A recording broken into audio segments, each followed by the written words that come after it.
Cops and other law enforcement people of Reddit, what were some cases you worked on that made you think, even for a moment, that something supernatural or paranormal was going on? Story 1. An elderly lady phoned 911 and requested that they send some policemen down to her house because she saw a shadowy figure lurking in her backyard. She was living by herself and it was nighttime and she didn't feel safe watching someone through her window. When the policemen arrived, the door was unlocked. They walked in and found the lady seated facing the window and they went to go check the backyard. There were no signs of anyone attempting to break and enter and nothing was missing. She had very tall fences surrounding her property, making it nearly impossible for anyone to get into it. They did, however, find footprints on the inside of her home. It was quite possible that she had left the door unlocked and wasn't looking outside, but rather at a reflection of someone inside of her home, behind her. Story 2. EMT here. Once had a call at our local mall. We showed up and an 8-year-old was having breathing problems. Her mother, aunt, and cousin had just been caught stealing and it was late at night. We assumed the breathing problem was stress-induced. Once we got into the back of our unit, she looked my partner and myself in the eyes and said that she lived at a bad place. She said she lived with demons, and I crap you not, as she described the demons, her heart rate plummeted from 90 BPM to 45 BPM in a matter of seconds. My partner and I looked at each other and immediately started trying to lighten the mood and preparing for a code. She ended up being okay, but I will never forget that experience. Story 3. My grandpa was an RIO in Vietnam. Basically, the guy who told the pilot where to go and what was ahead. One day, him and his team are finishing up a mission, and one of his buddies in another jet barrel rolls over them. He then descends into the clouds. They never saw them again. He just vanished. They searched for weeks, but no crash site, no communications, nothing. Just poof, gone.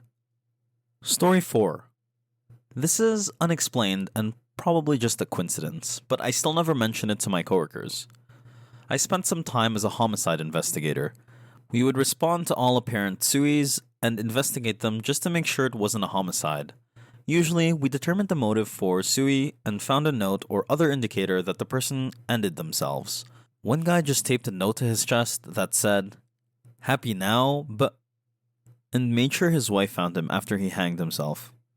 But occasionally, you get a case where all forensic evidence indicates that the person ended themselves. But there's no note and no discernible reason why this person would be sui. These are people in good health, with decent careers, and a seemingly happy family life. But who knows what's really going on with someone? Here's the part that freaks me out. I've worked maybe 10 suis like this. The last 3 before I left homicide all had the same thing at the scene. This was a little decorative wicker lighthouse at each location. It was the same lighthouse, same design, and painted white and blue. It stuck out to me the first time because it was by the bed where the body was, but 2 weeks later I saw the same damn lighthouse on another sui and even pointed out the coincidence to a patrol officer. A few months later, I go on another sui, and I see that same wicker lighthouse. That's when it clicks that it's always been unexplained suis. I go back and look at the crime scene photos from every sui I've worked on. In 2 of them, I see what could be the wicker lighthouse. But the angle is off, and there's too much junk around to say for sure. I don't know. I thought it was creepy as hell, but I transferred a couple months later and I let it go. Story 5. So, I'm a paramedic. Late summer night, responding to a call in a rural area. My partner and I were driving down a winding 2-lane highway in the middle of nowhere. No light of any kind other than the headlights and the moon. We're coming up on a sharp right turn when I see a man traveling across the grass from an area of brush.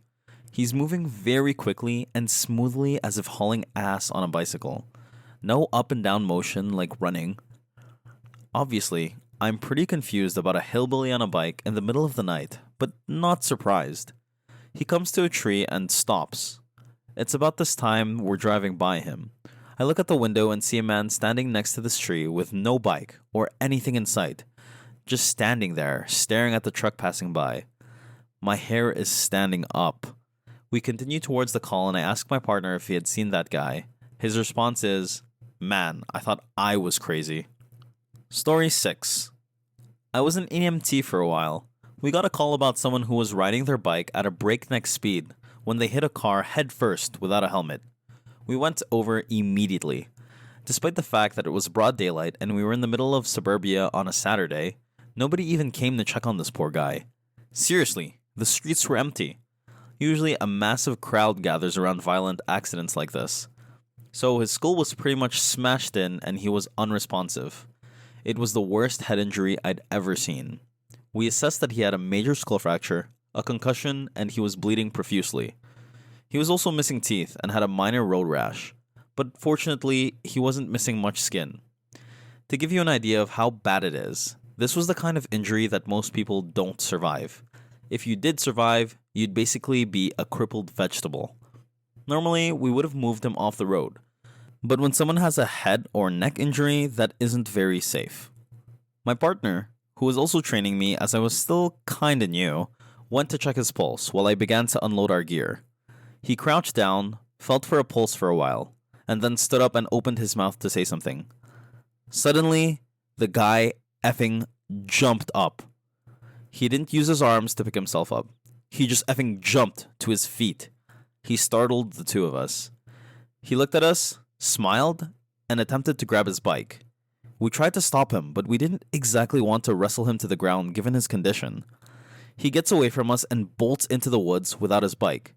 My partner was in even more disbelief than I was. He just stared at where the man had run off, mouth agape, then he turned to me and muttered, "He had no effing pulse, man." I asked him if he was sure, and he swore up and down that the biker was clinically dead. We contacted the authorities for assistance and they sent a search and rescue team into the forest. I don't know if he was found or not because we normally don't get much information about patients after they go to the professionals. Keep in mind that this was the Pine Barrens, so they had a lot of ground to cover. My best guess is that he went to a loved one's house out of confusion. What I found odd about that is, head injuries bleed like effing hell, so you'd think the guy would leave a long red trail of blood for the cops to follow. Story 7. My dad used to work as a correctional officer at Goulburn Jail in Australia, which is probably one of the oldest and hardest prisons there. A story he tells of his time there is one I always remember. He said that the whole place was creepy anyway, not helped by some of the inmates at the time, including the notorious Ivan Millet, on which Wolf Creek is based on. Anyway, first thing he noticed was that dogs would outright refuse to enter the prison. He said they couldn't get them past the gate no matter how hard they tried. But the creepiest occurrence was one night when they heard the sound of running booted footsteps.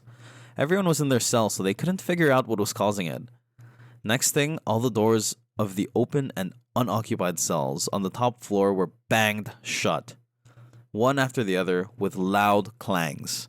Then, they see the source of the running noise. Now, Dad swears this is what he and his colleagues, so there are witnesses, saw. Apparently, they looked up and saw what looked like disembodied hobnail boots run down the aisle right over their heads, banging as they went. Dad decided to stop working in the prison not so long after this. Super creepy. Story 8. Cop here. Partner and I were dispatched to a welfare check. Elderly guy, nobody had seen him in a few days, mail overflowing in mailbox, missed a doctor's appointment, car hasn't moved, etc. We both know we are about to find a body. We arrive on the scene and can't get anyone to the door. Look through the window and sure enough, we can see his foot on the floor in the living room. My partner is a corporal and pulls rank and makes me go first. Door is unlocked, and as soon as we open it, we smell a mostly fresh dead body. Almost relieved, we both enter and he tells me to check vitals on dead dude. He's obviously dead, with lividity, dried feces on him, and dried saliva around his mouth. So, I go to stand over him and see if I can get a pulse, at which point he takes a deep breath, rolls over, and asks us why we're in his house. At this point, we both start screaming, "Oh crap," and "what the F's," as we both run out of the house. We called EMS and they transported him. Said they couldn't get a blood pressure or pulse on him. I think he died a week later in the hospital. I still get jokes about raising the dead. Story 9. I was working the overnight shift in Quincy when dispatch gave me a call to do a well-being check on an address that called through a landline, but no one was talking. Naturally, I go to the house with police and fire to check on the possible PT. House is completely dark, with no electricity even running through it, and it's abandoned. So naturally, we check the surrounding houses, make sure people are okay, and then leave after figuring out that nothing was wrong. A couple hours later, same call, same situation. So this time, we go to explore the inside of the house more. Fire and police are in the first and second floor, while me and my partner go to the basement. When we get down there, we're searching around with our flashlights, and we get a chill. Then, my partner starts to scream and says something grabbed him, but there was nothing there. So, we run upstairs and into the front yard. Everyone gets out there in a few, and it's silent. The fire chief asks if anyone got a weird chill in there, and we all agree. Call's over. A few more hours, we get another call to the same house, but no one goes in this time. Story 10. I'm an EMS. I was called to a house with police at around 3 a.m. Relatively small, shared house with a lot of rooms and people who don't know each other are living there. The caller reports that there's blood everywhere, all on the walls, staircase, in the kitchen, on the doorstep. He thinks one of the upstairs residents is into dodgy stuff, which I assume was meant to be drugs or crime or some kind of whatever. Well, we open the door and sure enough, there's blood everywhere. It's all on the floor, all the way up the stairs. It goes into the kitchen too, but stops at the back door. There's a pool on the front doorstep, but not a big one. A couple of cops go upstairs ahead of me. I'm there thinking, well, crap, if someone's lost this much blood, there isn't a great deal we can do for them anyway. And if whoever did it still is in the house, we're about to have a major scrap on our hands. In the UK, police are unarmed. We go to the door, the dodgy guy is in, and we knock. He kinda answers like, yeah? The cops say they're the police and they need to have a word with him. He comes to the door in pajama trousers and says he was asleep. He's not injured and he has no blood on him. There's none in his room. He lets the cops have a search and his room is all fine. Seemed like a regular guy to me. We speak to all the other neighbors in the house and the cops search their rooms and nothing. No one heard anything. That's what they told us anyway. And no one had anything suspicious in the room. There was no blood in anyone's bedrooms. It was only the stairs, hallways, kitchen, and front doorstep. The two cops call for a dog unit to attend and search the area. The dog arrives but tracks the blood no further than the front doorstep. Whatever had caused that blood to be there seemed to still be in the house, and we had no idea whose blood it was. Thought it could potentially been an animal's blood somehow, but unless it was a large animal, there was way too much for that. And I hope we'd have found a bleeding large animal in our search. I had control pestering me to redeploy to another job, so I thanked the cops for helping me clear the house and said I had to go. They said they were going to do a wider search and then resume as well, as there was nothing they could find. I never heard any more about it, and as far as I know, there was no murders or anything like that reported after that incident, so it's still an absolute mystery. I'm not sure if I'd describe it as paranormal, but it was certainly strange and spooky. I didn't feel creeped out at the time, but had I been one of the people living in that house, I definitely would have done. Other incidents I've been to that I guess could be paranormal are usually just sad mental health incidents. Occasionally, we end up at addresses with very elderly people who see their dead wives in their house and talk to them. I once went to a job where an old guy was there with his son. While I was doing some tests on the old guy, he was talking to an empty chair next to him, saying stuff like, "Oh, it's okay. He's just checking my blood pressure, then they'll be out of here and we can go back to sleep." I didn't question it and got on with my work. When I spoke to the son afterwards, he said his mum died a few years before and his dad has never really come to terms with it. The dad always claims he can see his wife there with him when she isn't, and talks to her like she is. Apparently, he even sometimes makes her breakfast and tea, still because he thinks she's actually there. Stuff like that is just sad, rather than creepy though. Story 11. I've been in law enforcement for nearly 6 years, and I have had a few supernatural things occur during my shifts. The most recent one came from a 911 hang-up call. I was riding two-man on a summer night, and it was probably around 2 or 3 a.m. when we get a call for a 911 hang-up. The only call comments was that there was a call placed to 911, and upon answering it, the person hung up. When dispatch attempted to call the number back, no one answered. The area in which I was working this night, I have basically spent my whole career in. There aren't a whole lot of streets I had yet to respond to. However, the address this call came in from, They used GPS coordinates to find the closest location since the caller hung up. I had never been to. I'd driven past this road many times, but never actually revived the call from it. We pull up to this old dirt road, and it has a metal chain going across the entrance with a sign that says no trespassing. Because we have to figure out what's going on, me and my partner continue on foot up this long dirt road. The road was maybe about 100 yards long. The crappy party was that on each side of the road was a tall chain link fence. Why this was creepy was because now me and my partner were walking down a fatal funnel. If there happened to be a guy waiting for us at the end of this road with, let's just say, an assault rifle, we would have no place to take cover. Thankfully, this did not happen. We eventually reach the end of the road, and there are 2 houses on each side. At first, we believe one of these houses is where the 911 call had come from. As I'm shining my flashlight at one of the houses, I see a figure move from inside. Instantly, I'm like, oh crap, people actually live back here, as I thought for sure the houses were going to be vacant. Shortly after, a man and a woman walk outside and ask what's going on. We tell them we receive a 911 hang-up call from address 123 Main, made-up address, and asked if they had called. The man tells us his address is 124 Main, and the one across the street is 125 Main, which he says is vacant.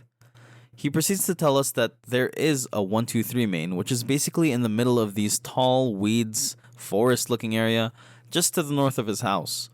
He says the house is vacant and run down and can only be reached on foot. I ask him how far away it is from his house, and he says probably a couple of football fields away. Now, while all this walking and investigating was going on, we had received, I think, 2 more 911 hang-up calls. Same address, same result. Before we made this trek out into the middle of the woods, we called for another car, and eventually another 2-man unit responded. The 4 of us now wandered out into the woods, 2 of us with our assault rifles out, and followed a barely beaten path to where we assumed we would find a house. Fighting spiderwebs and low-hanging tree branches, we eventually reach our destination. I'm terrible at describing things, but this house was straight out of any horror movie you want to imagine. It was run down, had a tree that had fallen through the middle, and had now become incorporated with the house throughout the years. The house was nearly falling apart and was completely overgrown by greenery. Having come this far, we decided to continue on, even though we were pretty sure the house would be vacant. After fighting back some thick brush, we find our entrance. We each have to climb over some fallen brick walls and other wooden crap before actually making entry. My biggest fear at this point is this stupid, rotten house collapsing on itself and being trapped inside with no one being able to find us. We searched the entire house, and like we thought, no one inside. And when I say we searched the entire house, I mean the entire house. Nothing was left unchecked. Feeling satisfied, we all climb our way back out of this BS and start heading back towards where the 2 original houses were. As we walk back, dispatch radios us and tells us they received another 911 hang-up call coming from the same address. This time, dispatch tells us they were able to make callback, and when the person answered, they could hear what sounded like a child playing on the phone. The 4 of us looked at each other and decided we were done with this call. We had done everything we could up to that point and were not about to get called back into possibly a demon's house because a child was on the phone. We clear the call and don't receive any more 911 hang-up calls for the rest of the night. Fast forward maybe 6 months and it's dead-ass cold winter. 911 hang-up from the same address. This time it's me and 3 guys who weren't there previously. I tell them the story of what happened and all 3 are super psyched and want to check it out. The 4 of us walk back out to this house, now much easier to get to since the cold had killed off a lot of the greens. The 3 of them decide to go into the house. I wait outside as I already had my fun. They don't make it too far once they realize this house is about to collapse on itself. We all leave again. No callback from a child this time.